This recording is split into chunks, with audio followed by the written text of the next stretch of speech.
First of all, thank you for meeting with us.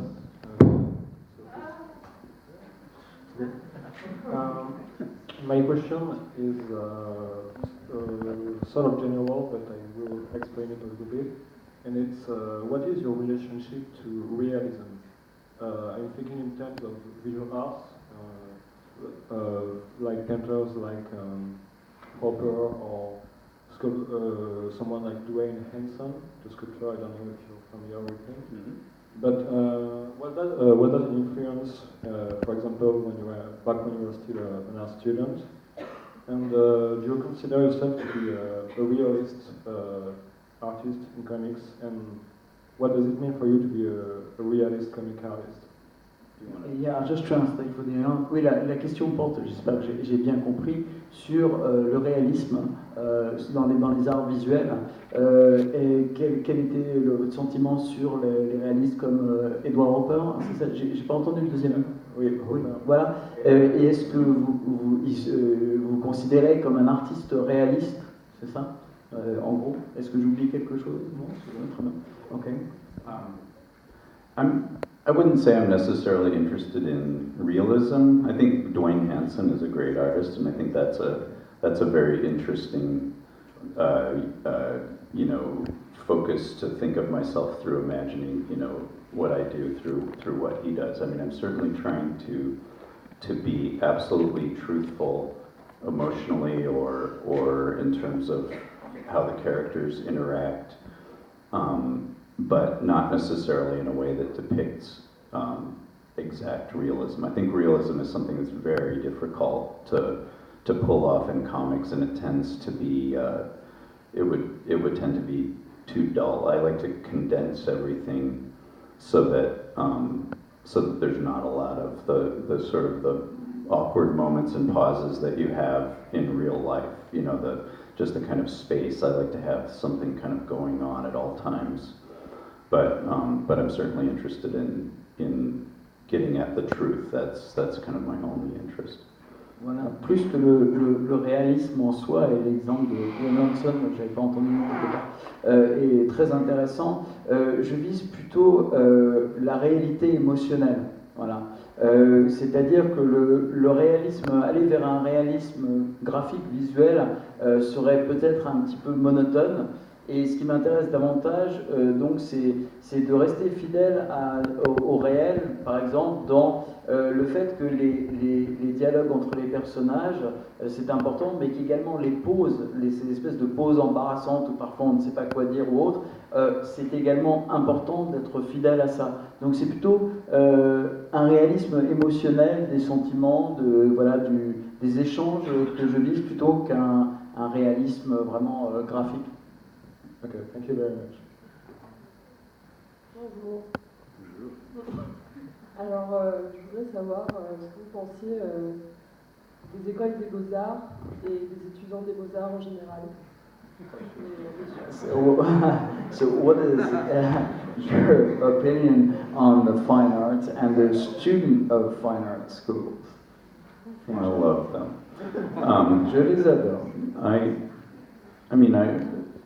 As with every field, there are the top wonderful things that are life-changing and important, and then there are a lot of things that are below that and not that. And I have great sympathy for people who are trying to work in that field and trying to honestly create art that they feel is valid and expresses themselves. And I really do wish them all the success in the world, because I would love to see what they do. But I also think there's a lot of sort of political things going on in that world where you have to do things that aren't necessarily about the work itself, but have to get involved in the gallery scene in a certain way that maybe is not conducive to creating great art. That's all I'll say. Donc, comme dans tous les domaines, il y a du très bon et du nettement moins intéressant. J'ai un profond respect pour les gens qui, dans les beaux-arts, s'efforcent d'arriver à un certain niveau de qualité et d'honnêteté exprimer qui ils sont, et je leur souhaite tout le succès possible dans ce domaine. Le seul problème, c'est que dans les beaux-arts, il y a cet aspect politique qui consiste très souvent à jouer le jeu des galeries, qui n'est pas forcément l'environnement le plus intéressant pour être créatif. Voilà.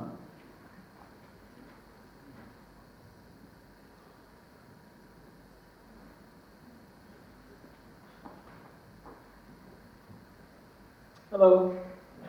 One of the things I find striking about Patience is that you can kind of tell that it's the first graphic novel you've sort of created as a graphic novel, and you can sort of feel how you're sort of stretching yourself over the pages, like big double page spreads and stuff like that. How conscious were you of the difference between doing something that was serialized and sort of condensed, and then doing something that was supposed to be a lot of pages? And did you have sort of specific models for approaching that form? Donc j'ai profondément conscience que donc Patience est votre première tentative réelle de faire un roman graphique, c'est-à-dire quelque chose de non sérialisé, voilà, une histoire d'un bout à l'autre avec beaucoup de double pages, donc un découpage différent, etc. Est-ce que vous avez eu des modèles pour parvenir à effectuer ce travail, et donc quel a été le processus en gros pour le réaliser? Well, yeah, thank you. Prior to Patience, I've always tried to condense everything. I've always tried to take out as much as I could. I like that. I like the feeling of getting rid of things and paring everything down to just the essential material. And with Patience, I decided I wanted to try to do something that was kind of the opposite of that, to give myself as much space as I wanted, to keep expanding the story visually. And I was somewhat influenced by some of the children's books I had read to my son, where they would combine comics, but then you would turn the page and there'd be a big 2-page spread, and it was much more kind of, there was a certain kind of freedom to these books that wouldn't even be called comics, really, that I felt I could make work in one of my books. I like the idea of you have no idea what's going to happen when you turn the page. I think there's a great joy in reading something like that, where you have that surprise. It's not just the same visual grid over and over. Donc merci d'abord, et ensuite c'est vrai que jusque-là, j'avais une tendance à essayer de tout condenser dans mes livres, à arriver à une sorte d'épuration qui faisait qu'on restait vraiment sur l'essentiel. Avec Patience, j'ai essayé de faire quelque chose de radicalement différent, inverse presque, de me donner toute la place et tout le temps de développer une histoire. Et ce qui m'intéressait aussi, c'était la surprise possible du lecteur en tournant la page, ne pas savoir à quoi s'attendre. Et en cela, j'ai été inspiré par les livres pour enfants, la littérature jeunesse, les livres pour enfants que je lisais à mon fils. Voilà. Où à un moment, on pouvait passer sur quelque chose qui ressemblait presque à de la bande dessinée, puis après on tournait de la page, il y avait des crayons, il y avait une grande double page, donc on ne savait jamais sur quoi on allait tomber à la page suivante. Donc c'est vraiment ce que j'ai voulu expérimenter avec Patience. Hello, Mr. Clowes. Here. Je vais poser la question en français. Vous savez parler par rapport aux comics américains, la BD américaine, qui existe plus ou moins 15 ans de reggae entre les auteurs. On a parlé de la période des comics EC, ici Comics. 15 ans après, il y a eu un peu la révolution du comics avec Robert Crumb. Ensuite, il y a eu 15 ans après une autre espèce de génération, par exemple avec les frères Hernandez. Ensuite, 15 ans plus ou moins après, il y a eu votre génération.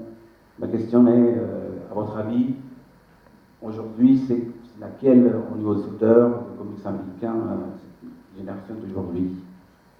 Okay, so I hope I got this right. I think that this gentleman was saying that every 15 years or so there was a new generation who'd try to reinvent comics. And just before you, there were the Brother Hernandez Love and Rockets, I suppose, is referring to, and after you came along, and it seems that every 15 years there's a rejuvenation of all this, or a kickstart, or whatever you call it.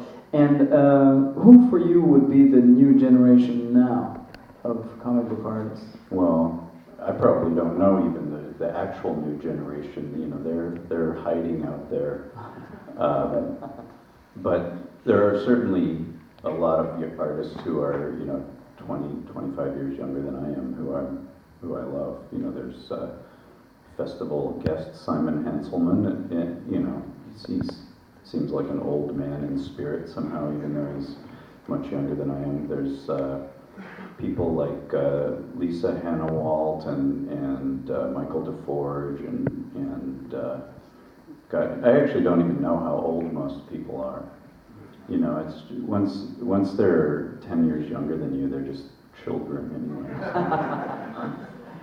En fait, je risque de ne pas connaître réellement la génération de demain. Ils sont là dehors, ils sont cachés, ils font leur truc.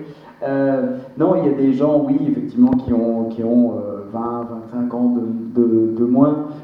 Donc, oui, que j'admire beaucoup. Il y a entre autres Simon Hanselman, qui d'ailleurs est invité du festival et intervient demain, il me semble. Et des gens qui, oui, vraiment fournissent un travail intéressant. Enfin, il y en a plein d'autres. Sorry, besides Simon, who was it? Ouais, Lisa Hannah-Walt et Michael DeForge, ouais, entre autres, mais il y en a bien sûr d'autres. Et après, ce qui semble ressortir, c'est que en fait, la génération de demain, on va bientôt la voir arriver. Donc, voilà. Bonjour, je vais poser ma question en français. On a beaucoup parlé de l'adaptation de films des œuvres de Daniel Clowes, mais j'ai aussi l'impression qu'au cours de votre carrière, vous avez beaucoup repris des aspects du cinéma, en tout cas du langage du cinéma dans votre œuvre. Et je me demandais si vous pouviez nous en parler un petit peu. We spoke earlier on of adaptations of your own work in movies, but that also in your graphic novels, there's a lot of cinematographical language that you could see of various aspects you might have borrowed from cinema. Could you tell us about this? Maybe in terms, I believe, of framing or pacing or something else? Well, yeah, that's something I've thought a lot about.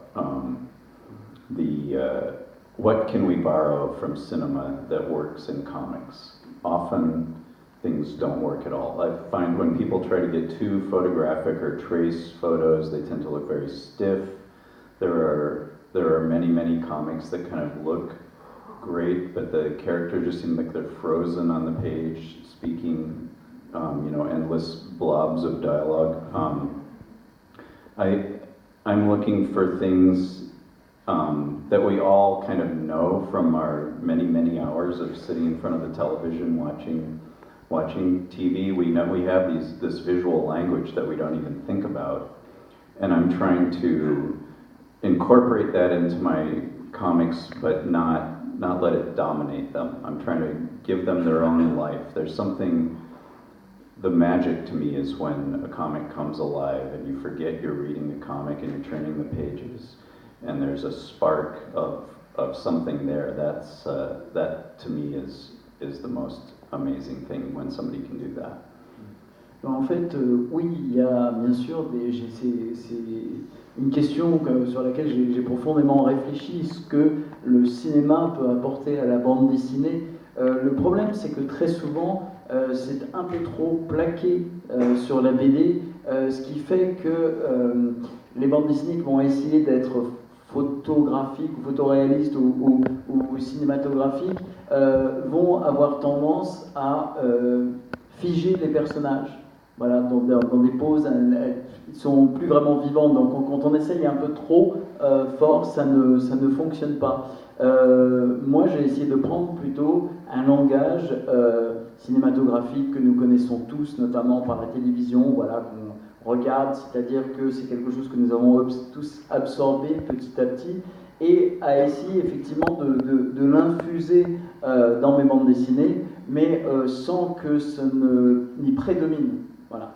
Tout simplement parce que justement, ce qui est le pouvoir extraordinaire de la bande dessinée, c'est quand vous avez ce moment un petit peu magique où vous ouvrez les pages, vous les tournez, vous avez une étincelle et vous êtes pris dans l'histoire. Et réellement comme dans un film quasiment. Et ça, quand on réalise ce miracle-là, c'est ça qui est vraiment passionnant. Une dernière question, courte, et puis on arrêtera là. The pressure's on. C'est vous, voilà, pressure, under pressure. Bonjour. Ma première question sera... Et la seule, hein. Choisissez la meilleure. Est-ce que vous avez subi de la censure au cours de votre... Alors, mettez le micro, ouais. Est-ce que vous avez subi de la censure au cours de votre carrière? Were you confronted with censorship at any point in your career? You're censored. Not really. I mean, anything I've ever done for mainstream press, things like that, you know, illustrations for magazines and things, those are censored to such a degree that they're almost, you go into it knowing that that's going to happen to you. But, I mean, the whole point of my comics is I do absolutely whatever I want and can never feel any even thought of censorship except my own self-censorship. Donc en fait, non, c'est une chose quand on travaille pour des organes de presse divers et variés, magazines ou autres, il y a une censure qui s'applique à tout le monde quasi naturellement, à tel point qu'on peut ne pas forcément s'y reconnaître. Mais toute l'idée de ma bande dessinée, c'est que je sois le seul maître à bord et que je ne puisse subir de censure d'aucune sorte, à part ma propre autocensure. Oui, là, quand il faut qu'il précise. C'était quoi cette autocensure? Il y a des choses, quelles sont les limites Dan Clowes? Parfois vous dites non, là tu peux pas y aller. C'est quoi la limite? Oh, and this self-censorship, what are the limits of it? When and where do you say, oh come on, Dan, no, this is stop this, don't Well, go there. it's certainly not in the content. It's more to pare down the choices. You know, you're staring at a blank piece of paper, and if you let yourself be overwhelmed by the billion things you could do, you will just stare at it. You know, like staring at the sun. And I have to pare down, make rules for myself to get started. You know, keep it simple. Try to make it seem like I'm just trying to get it done. Working 9 to 5, you know, finishing my job, and that seems to be the way to get myself going. Donc ma censure personnelle, pas tellement les choses que je puisse m'interdire de faire, c'est plutôt que face à la page blanche et à son infinité de possibles, il faut trouver des règles pour se contenir, pour essayer de faire le boulot de manière exactement comme de 9h à 5h, quasiment un boulot de fonctionnaire du dessin, et de faire ressortir ce qui est essentiel, de cibler les priorités, et voilà, c'est ça ma forme de censure personnelle. Merci Daniel Clowes. Merci à son interprète aussi, brillant. Précision, on va souhaiter quand même bonne chance à Daniel Clowes, puisque Passions fait partie des 10 finalistes pour le prix du meilleur album, pour le Fauve d'Or. Voilà, donc on va lui souhaiter bonne chance. So we're just going to say good luck for Patience. Bravo. Merci à vous.